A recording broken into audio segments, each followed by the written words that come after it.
नमस्कार, मैं चंद्रमोहन। आप देख रहे हैं BPN 24 हरियाणा न्यूज। हाल ही में हरियाणा की 15वीं विधानसभा के लिए चुनाव संपन्न हुए हैं। चुनाव के बाद चौधरी देवीलाल की राजनीतिक विरासत वाली इंडियन नेशनल लोकदल की मान्यता 2 सीट पर जीत हासिल करने के बाद भी खतरे में पड़ गई है। हालांकि देवीलाल की राजनीतिक विरासत को आगे ले जाने का दावा करने वाले जजपा के भविष्य पर भी इस चुनाव के बाद सवाल खड़े हो गए हैं। फिलहाल चुनाव आयोग के नियमों के चलते जजपा को अगले चुनाव तक राहत मिलती दिखाई दे रही है। वोट प्रतिशत से बढ़ाई चिंता। 2024 के विधानसभा चुनाव में इनेलो को 4.14% और जजपा को केवल 0.90 यानी 0.90% वोट ही मिले।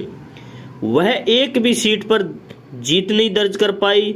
चुनाव आयोग के आंकड़े अनुसार इनेलो को 5,75,192 और जजपा को 1,25,022 वोट ही मिले।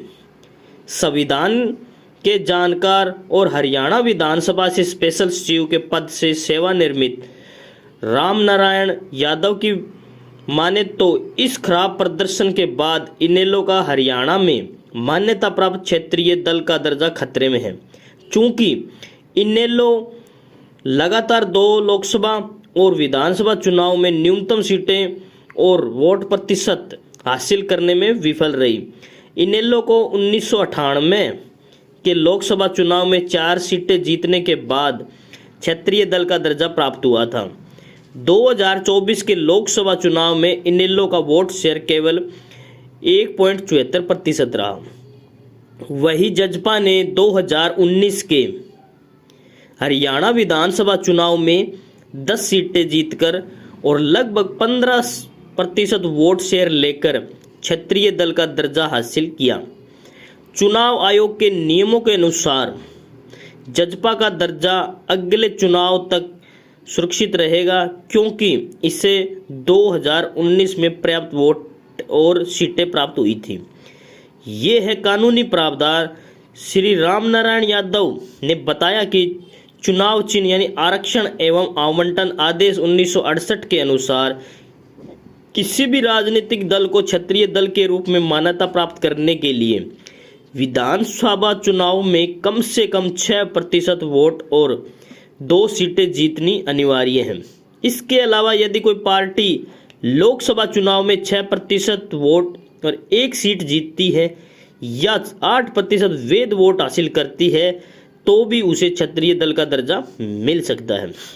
यादव ने बताया कि 2016 में चुनाव आयोग ने आदेश में संशोधन करते हुए ये प्रावधान जोड़ा था कि यदि किसी पार्टी का प्रदर्शन एक चुनाव में खराब होता है तो उसका दर्जा अगले चुनाव तक सुरक्षित रहता है। हालांकि इनेलो के लिए ये प्रावधान लागू नहीं होगा, क्योंकि ये लगातार 2 लोकसभा और विधानसभा चुनाव में अपेक्षित प्रदर्शन नहीं कर सका है। दूसरी ओर जजपा का दर्जा अगले विधानसभा चुनाव तक बरकरार रह सकता है, जब तक कि वह उसे चुनाव में न्यूनतम आवश्यक सीटें और वोट हासिल करने में सफल न हो। तो आज के लिए इतना ही। तब तक के लिए नेक्स्ट ऑडियो के साथ मुलाकात करते हैं। तब तक के लिए जय हिंद, जय हरियाणा।